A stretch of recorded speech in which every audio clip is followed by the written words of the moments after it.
Um governo que tem usado de todos os métodos, né, ilegais e imorais, né, para angariar apoio político a favor dessa reforma da Previdência. Nós, trabalhadores, evidentemente, não somos contra reformas que são fundamentais para o país, como a reforma política. A gente viu o que aconteceu, não teve praticamente reforma nenhuma, né? Mas nós estamos um ano muito propício para promover a reforma dos políticos, né? Como o Floriano falou muito bem aqui. Em 2018, nós temos a oportunidade de fazer a mudança que o Brasil precisa. E, felizmente, começa também pela reforma dos políticos. No ano passado, o que a gente viu, né, de imoralidade do governo, o Fanacate sempre denunciando ativamente, a gente já começou o ano, né, mostrando a quem interessa essa reforma da Previdência, né, quando denunciamos perante a Comissão de Ética da Presidência da República, é o nosso queridíssimo, né, secretário da Previdência, com os 2 pés lá no mercado financeiro, né, e participando da elaboração do texto da reforma da Previdência. Isso é um absurdo, né? A gente viu depois, teve que deixar o Conselho Deliberativo da Brasilprev, mas mostrando quem realmente interessa essa reforma da Previdência. Então, até nossos pares, nossos colegas que, às vezes, por desconhecimento, né, defendem a reforma da Previdência, quando a gente mostra, né, os termos da proposta, né, que realmente mostram a quem ela interessa, e eu citaria aqui, o Braulio colocou a questão da FUNPRESP, né, o que eles estão querendo fazer agora, né, expressamente no texto da PEC 287, se vocês forem ver lá o parágrafo 15A do artigo 40 da proposta, né, entregando expressamente a previdência dos servidores, a previdência complementar dos servidores para o mercado financeiro, ao prever que você não tem mais necessidade de constituir as entidades fechadas de previdência complementar, a semelhança da FUNPRESP, que eu integro um dos órgãos lá como representante dos participantes, é entregar para quem? Para os bancos. Então você não precisa mais de ter gestão paritária. O que o governo quer? Ele não quer nem mais ouvir os servidores. Entrega logo para os bancos a previdência dos servidores, né?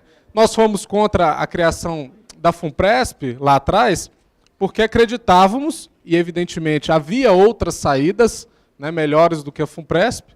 Hoje ela é uma realidade, né, como fundação. Nós, apesar de termos lutado contra a criação do Fundo de Previdência Complementar, hoje participamos da gestão, né, formamos chapa, batemos eleição e fomos para dentro da fundação, e para cuidar, a fundação que há 2 anos atrás, tinha 5 mil participantes, hoje já supera os mais de 50 mil participantes, né? E a gente viu, não precisamos ir longe, essa semana, a operação da Polícia Federal no quê? Nos fundos de pensão. Né? Operação Greenfield, né, identificando o quê? A roubalheira, o aparelhamento que foi feito com os fundos de pensão. Então, se nós não tivermos atenção, é isso aí, vai ser a FUNPRESP amanhã. Então, nós temos que cuidar da previdência dos servidores em todos os cenários. A previdência complementar, né, a previdência de quem tem direito adquirido, né, que lutou, trabalhou a vida toda, agora tem que fazer o quê? O governo dá uma bolada nas costas e fala que o nosso companheiro vai ter que trabalhar mais 15, 20 anos. Isso é uma vergonha e nós não podemos, evidentemente, admitir. Então, discutir um assunto que é elementar para o país, como a Previdência, com dados, eu vou expor aqui para vocês, imprecisos, né, sem promover discussão como o governo quer, nós não podemos admitir. Né? Ainda mais sem abordar os pontos que são cruciais, né, e que são fundamentais para numa discussão desse nível. Né? Se a reforma fosse boa ou tivesse abordando todos os temas, não precisava essa negociata toda, como a gente viu aí, que não parou. Né? Chegou no final do ano, a gente tem que ligar a televisão e ver um ministro de Estado declarar que condicionar financiamento da Caixa Econômica Federal, que eu tive a honra de ser funcionário, seria lícito em troca de apoio à reforma da Previdência? A que ponto chegamos? Olha a cara de pau. E nós começamos o ano de 2018 denunciando mais esse ataque aí ao patrimônio da sociedade. A gente viu depois, né, o que deu, o que está acontecendo ali na Caixa Econômica, infelizmente. Então, nós não podemos nos calar.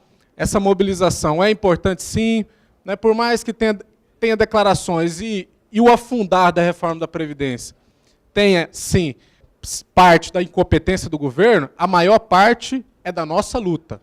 né? Então, nós não podemos, né, abaixar a guarda, baixar a guarda. Nós temos que manter a nossa mobilização. Essa reunião aqui, né, nas vésperas da retomada do ano legislativo, é importantíssima para mostrar para o governo que ele não vai atropelar a gente, não. Que nós não somos privilegiados porcaria nenhuma.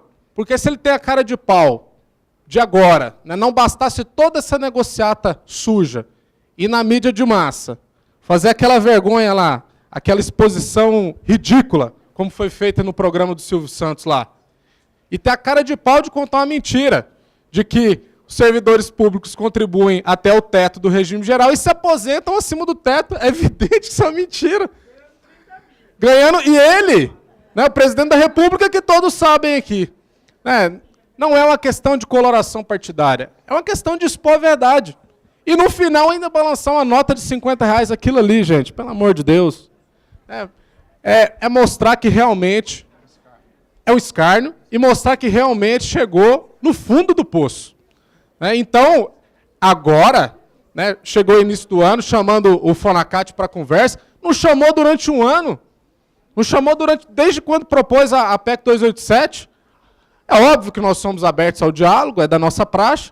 Agora, vamos expor a verdade. Né? Não tem conversa aqui, não. Aqui tem unidade. Não está falando com amador, não. Está falando com servidores. Servidores que não servem a um governo. Nós servimos a uma nação. E nós temos que ver o que... quer chamar o diálogo com a campanha mentirosa, atacando o serviço público, atacando os servidores públicos, como tem feito.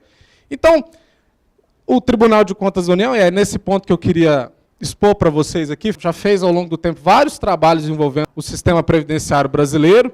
Infelizmente, o governo muitas vezes pega os pontos que os interessam, né, nesses trabalhos. São trabalhos técnicos, feitos por auditores de carreira, mas é importante também expor algumas informações que vêm desses trabalhos do tribunal que mostram como a realidade do sistema, como ele existe hoje. Então, só para vocês terem ideia, fruto de um trabalho que o tribunal realizou no ano passado, ou seja, 2017, para começar, e aí vocês avaliem se tem muito a ver com o cenário que a gente vivencia aqui, uma das limitações que o tribunal identificou para realizar o trabalho é justamente a falta de um estudo oficial do governo sobre sonegação. Quem está sendo privilegiado aqui com a falta de um estudo correto, preciso, do Estado, do governo?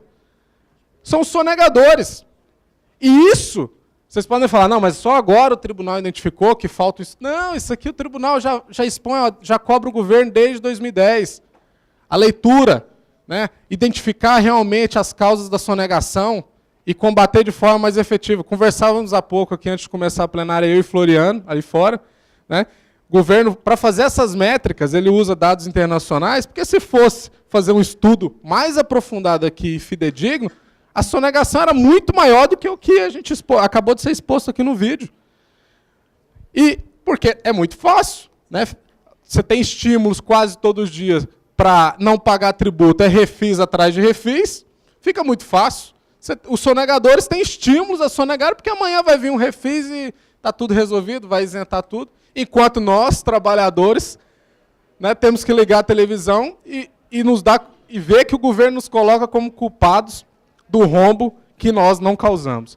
Uma outra limitação desse trabalho que o tribunal realizou, adivinhe, plano de seguridade dos congressistas. Mas olha lá, né, eles não forneceram dados e a nossa análise que o tribunal realizou foi limitada. Né?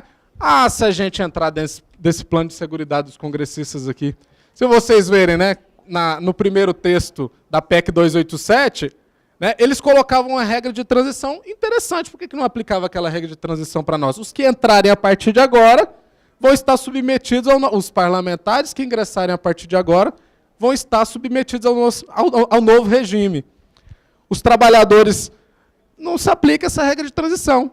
Mesmo quem entrou antes de 2003 vai ter que sofrer outra regra de transição. Né? Então, um evidente absurdo. A questão dos militares, vocês sabem, não estão abrangidos na reforma, mas também os dados, né, dos perfis dos beneficiários também não têm dados precisos. Só para vocês terem ideia, outra que fez parte dessa análise, os recursos que a União aportava no Fundo Constitucional do Distrito Federal, só a partir do ano passado que as contribuições previdenciárias, né, desses servidores, beneficiários com recursos do fundo, passaram a retornar para o fundo, que é da União. Então, esse déficit dos regimes aí que Floriano, da Seguridade que Floriano expôs aqui, o Fundo Constitucional do Distrito Federal contribui para isso. E só a partir do ano passado, uma coisa que já era realidade há muitos anos, foi corrigida. Né? Uma reforma da Previdência feita em cima de bases e números imprecisos. Isso o Tribunal de Contas da União também identificou. Um exemplo, as compensações das desonerações da folha. A gente viu, né, hoje, agora, realidade, o governo abrindo mão de retomar, né, 13 bilhões de reais. Né? O que é que o governo fazia? Desonerou, tinha a obrigação de repor pela lei, ele não contabilizava essa reposição como receita da Seguridade Social. Aí é muito bonito, aí você cria um déficit, obviamente. O tribunal identificou isso no trabalho, uma exclusão indevida, né, que distorcia o resultado final do orçamento da Seguridade Social. Essas cifras que nos últimos 5 anos somam 77 bilhões de reais, só de desoneração. A falta de gestão, como o Floriano colocou aqui, a ausência de transparência nos números. Se essa análise é difícil para nós, que somos auditores do Tribunal de Contas da União, que temos poder de requisitar essas informações, vocês imaginam para o cidadão comum. Então, é uma falta de parâmetros total, uma falta de segurança, e o governo quer fazer o quê? Não, aprova toque de caixa, né, com base numa exposição de motivos ridícula, sem promover o debate que realmente uma reforma desse nível merece. E, por fim, o Braulio colocou aqui muito bem, os efeitos do regime de previdência complementar, né, uma reforma há menos de 20 anos atrás, a reforma de 2003, né, que já instituiu o regime de previdência complementar, que a longo prazo se equaciona, e a gente vê o quê? Um regime de repartição, como é o regime próprio, né, sem uma segregação dos públicos, porque os que ingressam a partir de agora, e eu que estou submetido a esse novo regime, eles também contribuem para o regime próprio, mas limitado ao teto do regime geral. É óbvio que é um sistema que é deficitário, que por conta disso tende a crescer esse déficit, mas provocado pela instituição do Fundo de Previdência Complementar, fruto de uma reforma da Previdência planejada. Então, com premissas atuariais frágeis, como, por exemplo, o governo, nessas análises, coloca que o tempo médio de aposentadoria após o atingimento dos requisitos é de 3 anos, a gente sabe que não é assim, a realidade não é assim, os colegas continuam trabalhando durante mais tempo após adquirir os requisitos mínimos de aposentadoria. São essas mesmas premissas atuariais que balizaram a propositura da reforma da Previdência. Então, e para complementar, a ausência de projeções atuariais para os militares, isso aí é clássico, eles nem estão abrangidos pela reforma. Quando o principal problema, o Floriano colocou aqui a falta de transparência também, é um problema de gestão. Né? Não tem unidade gestora única, não tem transparência, não tem contabilização devida, é uma farra, e aí vem apresentar o que? Uma reforma da Previdência e quer que a sociedade engula isso? Não vamos admitir. Vamos expor essas falhas, vamos para o debate, vamos juntos barrar a reforma da Previdência. Muito obrigado.